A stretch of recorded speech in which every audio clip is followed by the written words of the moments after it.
અને આજનો આપણો ટોપિક છે ડિમાન્ડ એનાલિસિસ. એમાં યુટિલિટી એનાલિસિસ, ઇનડિફરન્સ કર્વ અને ડિમાન્ડ ઇલાસ્ટિસિટી અને ડિમાન્ડ ફોરકાસ્ટિંગ. તો પહેલા આપણે જોઈએ ડિમાન્ડ એનાલિસિસ શું છે.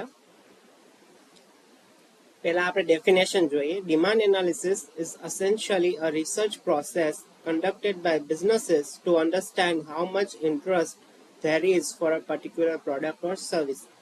તમારા બિઝનેસનું જે કોઈ પણ પ્રોડક્ટ છે બરોબર, એનું માર્કેટમાં શું ઇન્ટરેસ્ટ છે, કન્ઝ્યુમર્સને ગમે છે કે નહીં, એ જાણવા માટે જે એનાલિસિસ કરવામાં આવે એને આપણે ડિમાન્ડ એનાલિસિસ કહીએ છીએ. બરોબર. Now, utility analysis. Utility analysis is a decision-making framework used to assess the satisfaction or benefit derived from various options. It's a helpful tool when choices have different outcomes measured in various units. Utility name suggests કે utility એટલે કોઈ પણ વસ્તુનો usage. બરોબર. Utility analysis એ decision making framework છે કે જેનાથી આપણે અસેસ કરી શકીએ છીએ કોઈ પણ પ્રોડક્ટનું સેટિસ્ફેક્શન અને બેનિફિટ લેવલ. બરોબર.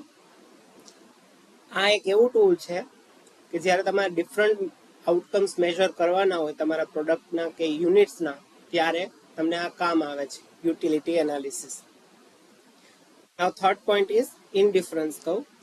An indifference curve is a graphical tool used in economics to represent a consumer's preferences for two different goods. બે જુદી જુદી વસ્તુઓ માટે કન્ઝ્યુમરનો પ્રેફરન્સ શું છે એ જાણવા માટે ઇનડિફરન્સ કર્વ યુઝ કરવામાં આવે છે. લેટ સપોઝ કે એક કન્ઝ્યુમર છે, એને ઝારાના પણ પ્રોડક્ટ્સ ગમે છે ને H&M ના પણ પ્રોડક્ટ્સ ગમે છે. તો આ બે પ્રોડક્ટ જે છે બરોબર, એ બે ગુડ્સ વચ્ચેનું જે ગ્રાફિકલ રિપ્રેઝન્ટેશન છે બરોબર, ગ્રાહક કાં તો ઝારાનું પસંદ કરશે, otherwise go for the H&M. તો આ બે વચ્ચેનો જે ડિફરન્સ કર્વ છે it's called indifference curve. It shows all the possible combination of these two goods that provide the consumer with the same level of satisfaction.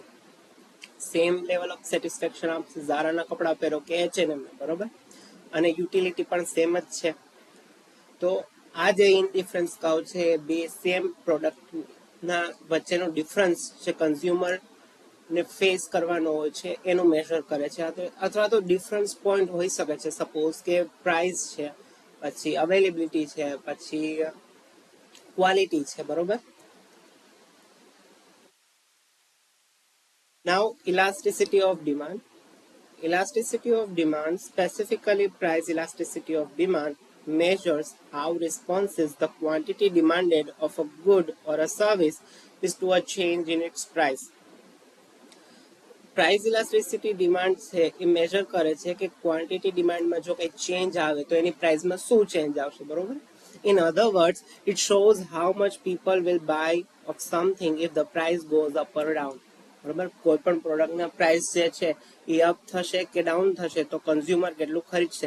Of course price વધે તો consumer ખરીદી ઘટાડી દે અને પ્રાઇસ ઘટે તો કન્ઝ્યુમર ખરીદી વધારી દે. હવે ડિમાન્ડ ઇલાસ્ટિસિટીના ટાઈપ્સ છે: price elasticity of demand, income elasticity of demand અને cross elasticity of demand. Now this topic is very familiar to you, કારણ કે તમે આ MBAમાં ભણી ગયા છો, તમારે BCom હશે તો પણ આવતો હશે, BBAમાં પણ આ ટોપિક આવે છે. બરોબર. તો પ્રાઇસ ઇલાસ્ટિસિટી ઓફ ડિમાન્ડ એટલે કે ડિમાન્ડ અને પ્રાઇસ વચ્ચેનો રિલેશન છે. ઇન્કમ ઇલાસ્ટિસિટી મીન્સ ઇન્કમ અને ડિમાન્ડ વચ્ચેનો રિલેશનશિપ છે. અને ક્રોસ ઇલાસ્ટિસિટી જે છે સબસ્ટિટ્યુટ્સ અને કોમ્પ્લિમેન્ટરી ગુડ્સ વચ્ચેનો જે રિલેશન છે એ બતાવે છે. Now, demand forecasting. Demand forecasting is the process of estimating future customer demand for a product or service. ફ્યુચરમાં કસ્ટમર કયા પ્રોડક્ટની ડિમાન્ડ કરશે અથવા કઈ સર્વિસની ડિમાન્ડ કરશે એ જાણવા માટે ડિમાન્ડ ફોરકાસ્ટિંગ કરવામાં આવે છે. It's a critical part of business planning, helping companies make informed decisions about various aspects like inventory management, production planning, marketing and sales strategy. તો આના માટે જે કંપનીને છે એ ક્રિટિકલ પાથ પ્રોવાઈડ કરે છે કે ભાઈ ફ્યુચરમાં આ વસ્તુની ડિમાન્ડ છે તો તમે એ પ્રમાણેની ઇન્વેન્ટરી રાખો, એ પ્રમાણેનું પ્રોડક્શન પ્લાનિંગ કરો અને એ પ્રમાણેની માર્કેટિંગ અને સેલ્સ સ્ટ્રેટેજી બનાવો. Okay, so this is four આપણું ડિમાન્ડ એનાલિસિસ, જેમાં આપણે યુટિલિટી એનાલિસિસ જોયું, ઇનડિફરન્સ કર્વ જોયું અને ઇલાસ્ટિસિટી અને ફોરકાસ્ટિંગ જોયું. If you have any queries then comment down and thank you for the attending this.